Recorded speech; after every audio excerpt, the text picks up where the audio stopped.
Bismillahirrahmanirrahim. Assalamu alaikum. My name is Hassan and today we are going to allow user to enter any numeric number 1 to 100 as a percentage format in WP form in WordPress. Before starting work, it's my request, please subscribe my channel. Thank you. Now back to our work. So we are in form page and this is a percentage number.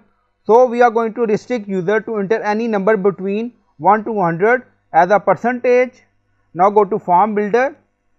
So this is our field percentage number and then you see advanced, so click on it and then you see input mask. So add here alias colon percentage. So you can find this input mask in video description or in comment section. So just add here alias colon percentage and then click on save. Now form save done. Go to form page and refresh the page and then you see percentage number. So when we hover on it and then you see 0%, so you can add only number between 1 to 100. Also you see percentage sign. Now add 1, allow maximum 100. When we are trying to add 200, now you see only allow number between 1 to 100. Now add 95, 96. So I hope you like this video. Please like, comment, share, subscribe. Thank you for watching.